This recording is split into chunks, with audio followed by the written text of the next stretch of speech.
आज का English grammar practice set 8 है। तो क्वेश्चन नंबर 1 देखते हैं। She dash her room every morning.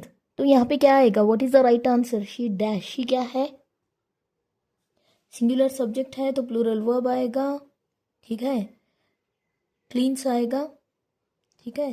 Singular subject तो प्लूरल वर्ब क्लीन्स आएगा। इसका अर्थ क्या होगा? वह हर सुबह अपना कमरा साफ करती है। What is the right answer? Option number D is the right answer. Cleans. Question number 2 देखिए। The children dash in the playground now. Now बोला जा रहा है यानी प्रेजेंट की बात हो रही है। प्रेजेंट की बात हो रही है। चिल्ड्रन बोला गया है तो इस हिसाब से यहाँ पे आर लगेगा। प्रेजेंट कंटिन्यूअस आएगा। चिल्ड्रन आर के साथ आईएनजी लगता है। Children are action happening. Okay, now ground now बोला जा रहा है जो कि एक्शन हैपनिंग, काम हो रहा है, खेल रहे हैं, कुछ कर रहे हैं। प्रेजेंट कंटिन्यूअस टेंस, ठीक है। तो कौन सा है इसमें present continuous tense? Option number C is the right answer. Children are playing in the garden now. Children are playing in the garden now. Okay, इसका अर्थ क्या होगा? हिंदी में अर्थ क्या होगा इसका? बच्चे अभी खेल के मैदान में खेल रहे हैं, इसका हिंदी में अर्थ होगा। चलिए क्वेश्चन नंबर 3 देखिए। Last night we dash a very interesting documentary. Okay, तो यहाँ पे क्या आएगा? इसका राइट आंसर क्या आएगा? लास्ट नाइट बोला जा रहा है। लास्ट नाइट यानी यहाँ पे पिछली लास्ट नाइट बोला जा रहा है तो यहाँ पे राइट आंसर क्या आएगा? पास्ट टेंस की बात हो रही है। एक्शन यहाँ पे कंप्लीट हो चुका है, कंप्लीटेड। ओके, इंटरेस्टिंग बोला जा रहा है यानी past tense of a completed action. Last night we क्या आएगा यहाँ पे? वी वॉच्ड ए डॉक्यूमेंट, हाँ ए डॉक्यूमेंटरी, वी वॉच्ड आएगा। ओके, कल रात हमने एक डॉक्यूमेंटरी देखी, इसका अर्थ होगा कल रात हमने एक डॉक्यूमेंटरी देखी, इसका अर्थ हो जाएगा तो वॉच्ड, देखी बोला जा रहा है तो वॉच्ड आएगा। Option number B is the right answer. चलिए अगला क्वेश्चन देखिए। My father dash T every evening. Father क्या है यहाँ पे? सिंगुलर है, ठीक है। माय फादर क्या है यहाँ पे? It's a singular. तो यहाँ पे क्या आएगा? आंसर क्या आएगा? थर्ड पर्सन की बात हो रही है, singular. Okay, subject plus verb plural आएगा। सिंगुलर सब्जेक्ट है तो क्वेश्चन नंबर 1 में हमने देखा था अगर सब्जेक्ट सिंगुलर है तो वर्ब क्या आएगा? प्लूरल आएगा, drinks. Okay, my father drinks T every evening बोला जा रहा है, ठीक है। एवरी इवनिंग कि मेरे पिता हर शाम चाय पीते हैं, इसका हिंदी में अर्थ होगा मेरे पिता हर शाम चाय पीते हैं, इसका हिंदी में अर्थ होगा। तो ऑप्शन नंबर कौन सा? B is the right answer here. Question number 5 देखिए। They dash dinner when the electricity went out. They dash dinner when the electricity went out. तो यहाँ पे राइट आंसर क्या आएगा? पास्ट कंटिन्यूअस टेंस है, बताता है जो कि action in progress in the past.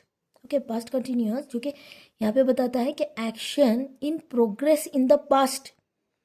Okay, तो यहाँ पे पास्ट की बात हो रही है। इलेक्ट्रिसिटी वेंट आउट, हाँ वेंट आउट, पास्ट की बात हो रही है तो यहाँ पे क्या आएगा?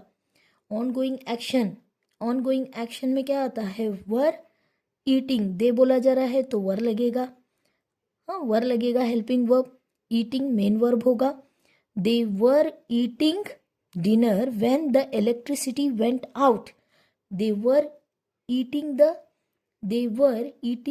Dinner when the electricity went out. Option number C is the right answer. Option number C क्या है? राइट आंसर है। इसका अर्थ क्या होगा? जब बिजली चली गई तब वे खाना खा रहे थे। ओके, जब बिजली चली गई तब वे खाना खा रहे थे। They were eating dinner when the electricity went out. I hope you understood. अब देखते हैं question number 6। This road dash then the other road. Then हमें क्या बताता है? कंपैरिजन। ओके, क्या हो रहा है यहाँ पे? कंपैरिजन हो रहा है, ठीक है। Comparative degree. This road is क्या आएगा कंपैरेटिव डिग्री के लिए? कंपैरेटिव डिग्री बोला जा रहा है तो वाइडर, वाइजली नहीं आएगा, वाइडरली नहीं आएगा, वाइडेस्ट भी नहीं आएगा, सुपरलेटिव डिग्री हो जाएगी wider. What is the right answer? Wider. This road is wider than the other road. इसका हिंदी में अर्थ क्या होगा? यह सड़क, हाँ यह सड़क दूसरी सड़क से चौड़ी है। वाइडर का अर्थ क्या होगा? चौड़ी है बताने के लिए वाइडर। ऑप्शन तो option number B is the right answer. I hope you understood. Option number B is the right answer here. चलिए अब देखते हैं question number 7। She is the dash student in her class. Okay, she is the dash student in her class. The बोला जा रहा है, she is the subject के तुरंत बाद हेल्पिंग वर्ब के बाद द लगा है। द किससे पहले लगता है? यहाँ पे सुपरलेटिव डिग्री से पहले लगेगा। ब्राइट तो नहीं आएगा, ब्राइटर भी नहीं आएगा। ब्राइटर कंपैरेटिव डिग्री के लिए यूज किया जाता है, ब्राइटेस्ट। ओके, सुपरलेटिव डिग्री के लिए क्या लगा होगी यहाँ पे? Superlative degree. The superlative degree से पहले लगता है। अगर द आया है तो समझ लीजिए कि इसके बाद चांसेस है कि सुपरलेटिव डिग्री आएगी। ठीक है, तो सुपरलेटिव डिग्री विथ द के साथ आती है, इससे पहले द लगता है सुपरलेटिव डिग्री से पहले। तो she is the brightest student in her class. Option number C is the right answer. वह अपनी कक्षा की सबसे तेज छात्रा है, इसका अर्थ होगा। Option number C is the right answer. Option number C क्या है? सही आंसर है। चलिए अगला क्वेश्चन देखते हैं। Question number 8। I have dash books on my study table. I have dash books on my study table. देखिए आई हैव बोला जा रहा है जो कि सही है। बुक्स क्या है यहाँ पे? काउंटेबल नाउन है। काउंटेबल क्या है? नाउन है। बुक्स को आप काउंट कर सकते हो 1 2 3 ऐसे बोल के। मच मैनी के लिए लगेगा, ये तो नहीं आएगा। लिटिल ये लेस ये नहीं आएगा। ओके, मैनी क्या है यहाँ पे? बुक्स बोला जा रहा है जो कि काउंटेबल है। मच अनकाउंटेबल नाउन के साथ लगेगा। ओके, अनकाउंटेबल के साथ मच लगता है। अनकाउंटेबल जिसे आप काउंट नहीं कर सकते, वाटर को काउंट नहीं कर सकते, इंफॉर्मेशन को काउंट नहीं कर सकते, तो इन चीज़ों के साथ मच लगाओगे। बट मैनी क्या है? मैनी यहाँ पे आएगा। क्यों आएगा मैनी? बुक्स है, काउंट कर सकते हो। पेन, बुक ऐसी चीज़ें, टेबल जो आप काउंट कर सकते हो, इसे काउंटेबल नाउन कहा जाता है। तो यहाँ पे काउंटेबल नाउन के साथ मैनी लगता है। ठीक है, many is the right answer. I have many books on my study table. I have many books on my study table. Hindi में अर्थ क्या होगा? मेरे पढ़ाई की मेज पर यानी टेबल पर बहुत सारी किताबें हैं, इसका हिंदी में अर्थ होगा। याद रखिए। हाँ, मैनी के साथ, मैनी किसके साथ जाता है? काउंटेबल नाउन के साथ जाता है। मच अनकाउंटेबल नाउन के साथ जाता है। ठीक है, तो many is the right answer. Question number 9 देखिए।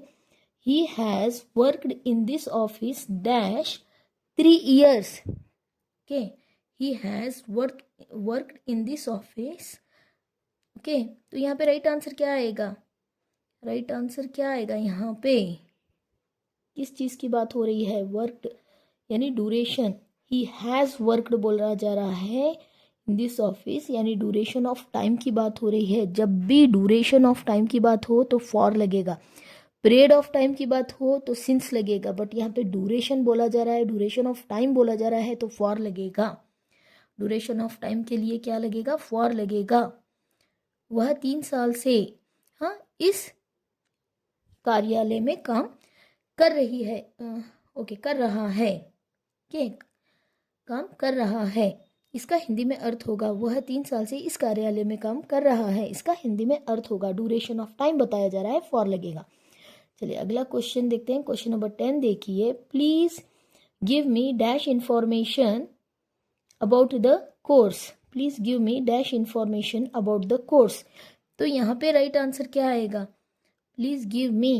हाँ, इंफॉर्मेशन क्या है? अनकाउंटेबल नाउन है, तो अनकाउंटेबल नाउन के साथ क्या लगेगा? अनकाउंटेबल नाउन के साथ क्या आएगा? ए तो क्या हो गया? डेफिनेट आर्टिकल है एंड इनडेफिनेट आर्टिकल है। मैनी नहीं लगेगा। नंबर्स के काउंटेबल नाउन के साथ मैनी लगता है, ऊपर मैंने बताया था। तो यहाँ पे क्या आएगा? सम आएगा। Please give me some information about the course. About the course. तो इसका हिंदी में अर्थ क्या होगा? कृपया कोर्स के बारे में मुझे कुछ जानकारी दीजिए, इसका हिंदी में अर्थ होगा। आई होप यू अंडरस्टूड। चलिए आज की क्लास यहीं पे समाप्त करते हैं। वीडियो अच्छा लगे तो चैनल को लाइक कीजिए, अपने दोस्तों में शेयर कीजिए, और अब तक सब्सक्राइब नहीं किया तो कर लीजिए। चलिए मिलते हैं अगली क्लास में। Thank you for watching.